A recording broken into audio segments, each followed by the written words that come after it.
حضرت سلیمان علیہ السلام نے اپنے لشکر پر نظر ڈالی، ایک پرندہ غائب نظر آیا۔ قرآن کہتا ہے وَتَفَقَّدَ الطَّيْرَ فَقَالَ مَا لِيَ لَا أَرَى الْهُدْهُدَ أَمْ كَانَ مِنَ الْغَائِبِينَ۔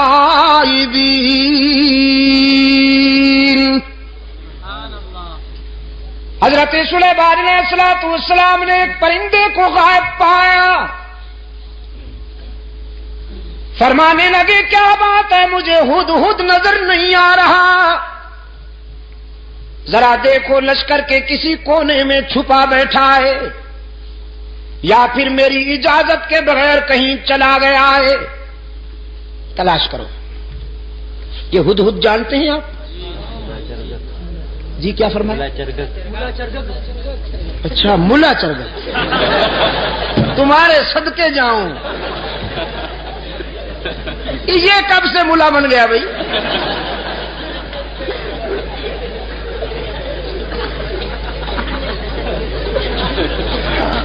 اور آپ کو یہ اتھارٹی کس نے دی ہے کہ جس پرندے کے بھی ذرا بال ادھر ادھر ہو جائیں آپ اس پہ ملا کا ٹائٹل فٹ کر دیں؟ یار چلو پھر بھی گوارا ہے، اچھا پرندہ ہے، بڑا خوش نصیب پرندہ ہے، قرآن میں جس کا تذکرہ فخریہ انداز میں آیا ہے۔ ہاں اس پر حسد کیا تھا کوے نے۔ حضرت سلیمان علیہ السلام نے جب اس ہدہد سے پوچھا کہ تمہارے اندر کون سی خوبی ہے، اللہ نے تمہیں کون سی خوبی عطا کی ہے، تو یہ کہنے لگا اللہ کے نبی مجھے اللہ نے یہ خوبی عطا فرمائی ہے کہ میں خشک زمین کو دیکھ کر اندازہ کر لیتا ہوں کہ پانی کتنا دور ہے، نظر میں رسائی دے دی ہے اللہ نے،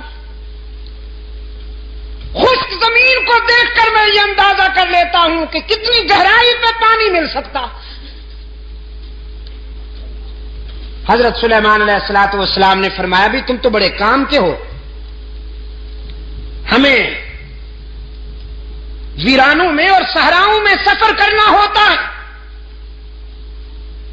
تو ہم کیوں نہ تمہاری اس استعداد سے کام لیں، اس صلاحیت سے کام لیں، بس تم ہمارے ساتھ رہا کرو، ہمارے ہم سفر رہا کرو، تاکہ ہم تیری اس خداداد صلاحیت سے کام لے سکیں۔ اللہ کے نبی نے ہدہد کو اپنا مقرب بنا لیا، اپنا ہم سفر بنا لیا، کوے میاں سے برداشت نہ ہوا۔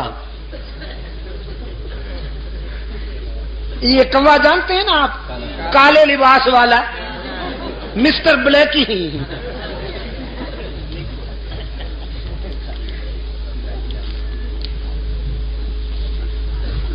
اس جنس سے ایسے فیصلے برداشت نہیں ہوا کرتے۔ اللہ کے رسول صلی اللہ علیہ وسلم نے صدیق اکبر کو اپنے پہلو میں سلا لیا، کبو کو برداشت ہوا نہیں ہوا، بڑی سخت تکلیف ہے بیچاروں کو۔ استغاثہ دائر کر دیا کوے نے ہدہد کے خلاف، اسکینڈل بنا لیا بدبخت نے، کہنے لگا واہ جی واہ، یہ کہتا ہے کہ میں خشک زمین دیکھ کر اندازہ کر لیتا ہوں کہ پانی کتنا دور ہوگا، بالکل غلط ہے۔ میں نے کئی مرتبہ دیکھا ہے کہ یہ جال میں پھنسا ہوا پھڑک رہا ہوتا ہے، اگر اس کی نظر میں اتنی رسائی ہے کہ یہ خشک زمین دیکھ کر پانی کی گہرائی معلوم کر لیتا ہے تو جال کو کیوں نہیں دیکھ لیتا، اس میں پھنس کیوں جاتا ہے؟ عیار تو بڑے ہوتے ہیں نا، یہ لفاظ اور لسان تو بڑے ہوتے ہیں۔ اس انداز خطابت میں استغاثہ دائر کیا کہ سننے والے بھی متاثر ہوئے، کہنے لگے جی بالکل ٹھیک ہے، یہ تو بات واقعی تفصیل طلب ہے، وضاحت طلب ہے کہ اگر ہدہد پانی کی گہرائی کو دیکھ لیتا ہے تو زمین کے اوپر جو جال تنا ہوا ہوتا ہے اس کو کیوں نہیں دیکھ لیتا؟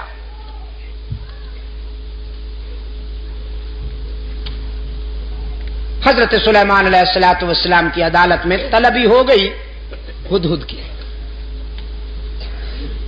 کوا بھی برادری سمیت آ پہنچا.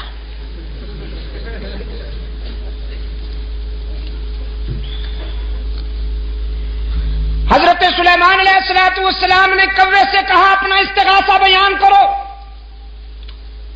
اس نے وہ کہانی پھر دوہرا دی کہ جناب یہ کہتا ہے میں زمین کو دیکھتا ہوں تو اندازہ کر لیتا ہوں پانی کتنا دور ہے، جبکہ یہ زمین کے اوپر والے جال کو نہیں دیکھ سکتا، اس میں پھنس جاتا ہے. تو اس کا یہ دعویٰ غلط ہے، خلافت اس کو نہیں ہمیں ملنی چاہیے.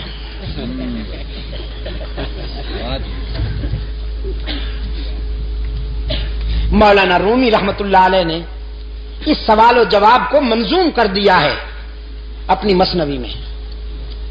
مجھے افسوس ہے کہ وہ پوری تو مجھے نہیں آتی، ایک دو شعر حافظے میں رہ گئے ہیں، وہ عرض کر دیتا ہوں. ہدہد نے جب کوے کا استغاثہ سنا تو مسکرا دیا. فرمایا زاغقو از حکم مولا منکرست،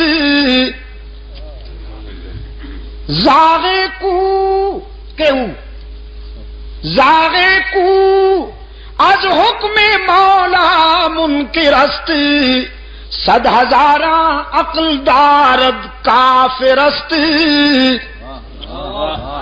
یہ کوا جو لفاظی کرتے ہوئے میرے خلاف استغاثہ لایا ہے، اصل میں یہ میری صلاحیت کا منکر نہیں، اللہ کی تقدیر کا باغی ہے. وہ جو جال تنا ہوا ہوتا ہے جس میں میں پھنس جاتا ہوں، وہ میری نظر کی کمزوری نہیں ہوتی، تقدیر کی بالادستی ہوتی ہے. من ببینم دام را اندر ہوا، من ببینم دام را، میں ہوا کی اڑانوں میں جال کو دیکھ سکتا ہوں، لیکن تقدیر کی بالادستی میرے شعور پہ پردے ڈال دیتی ہے.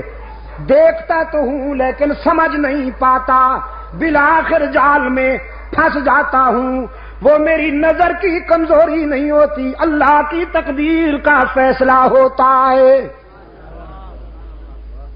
سلیمان علیہ السلام نے فرمایا اخرج انک رجیم،